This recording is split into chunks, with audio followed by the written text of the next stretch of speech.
The hearth, nestled amidst a dark forest, flickers a luminescent warmth across the cold underbrush. Yet in the periphery, shadows stir and breathe. They creep forward, not with hostility, but offering things that seem benign. A shattered clock, a distorted mirror, a worn bag of grievances. Rather than aggressive conquerors, these figures are subtle saboteurs, whispering distractions into the night. In the grand theater of good versus evil, we often imagine clashing armies, thundering in opposition. But rarely do the shadows broadcast their intent. Instead, they slip quietly into our lives, bearing no malice visible to the naked eye, but carrying the pervasive poison of distraction. Their mission is insidious, not to break into the light, but to snuff it out. They do not yearn for redemption. They crave sustenance, feasting upon every moment you stray from your purpose, each time you become ensnared by the trivial and transient. And so, as these gray figures approach, the central question sharpens. How much of ourselves do we lose for the illusions they offer, and at what cost? Here, the investigation deepens.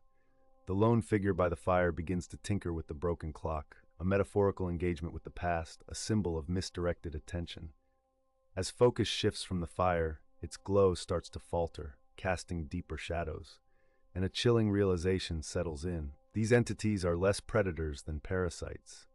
They survive on borrowed warmth, seducing with fabricated victimhood and manufactured crises, pulling benevolent individuals away from meaningful paths.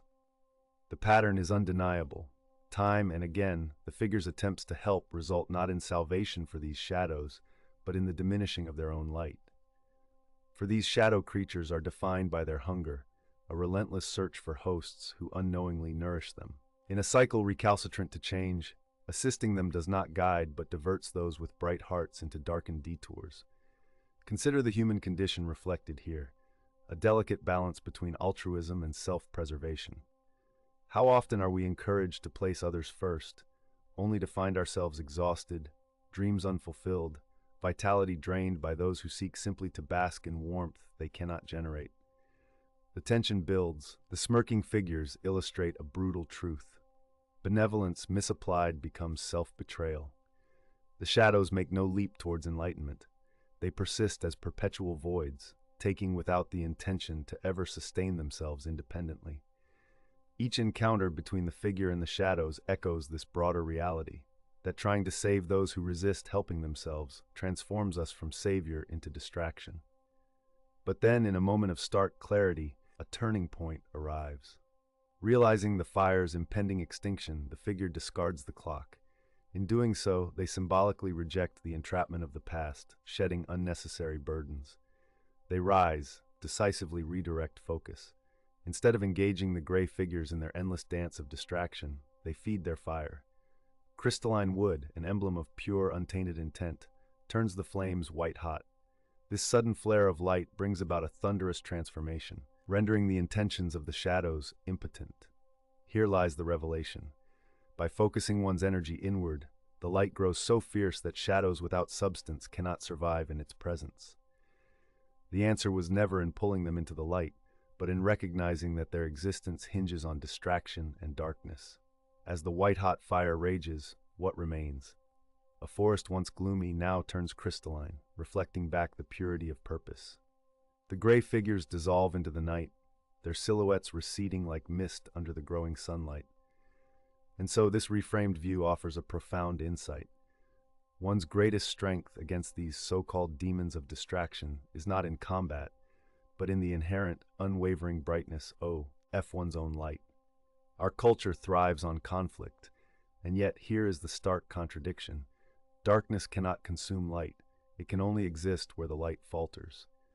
It's a powerful moment of awakening, the understanding that the very nature of strength lies not in the sword, but in the steadfastness to occupy space completely with one's own light, leaving no room for shadow to cling. In embracing one's radiance, distractions once feared are now rendered powerless, sapped of the fuel of negativity, friction, and guilt.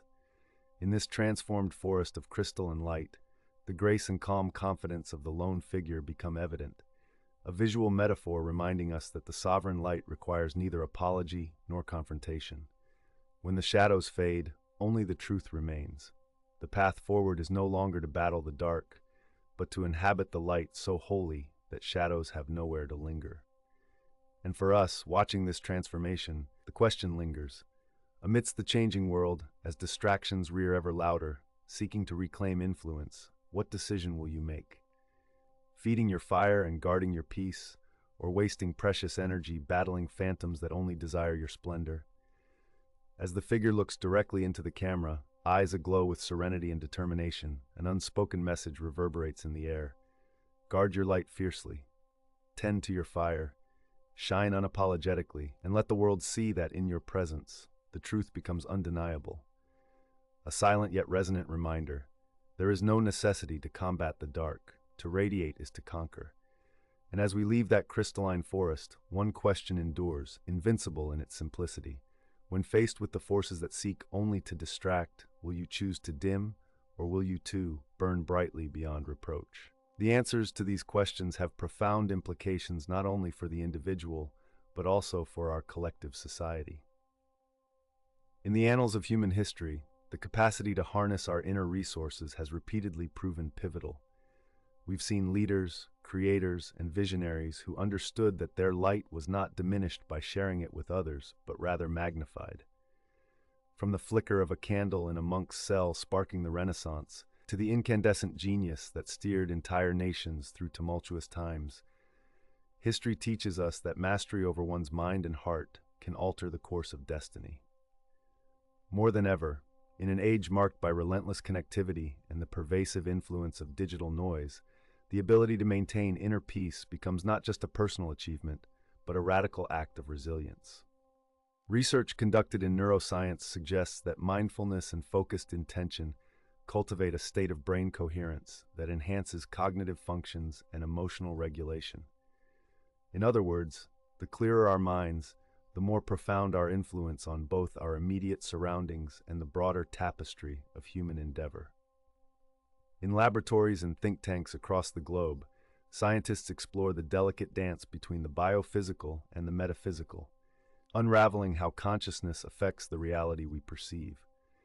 The measurement of brainwaves, energy fields, and the physiological impacts of meditative practice provide empirical support for what many philosophies have long espoused. Peace is a potent force that extends beyond the individual, a force that can shape our world. Thus, tending to one's inner fire, nurturing the luminescence within, is more than a mere lifestyle choice. It is an essential strategy for innovation, problem-solving, and enduring fulfillment. The evidence is clear.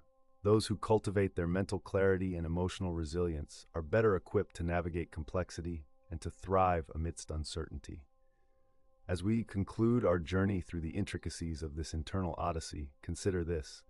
The simple act of choosing presence over chaos, insight over impulse, is an act of empowerment.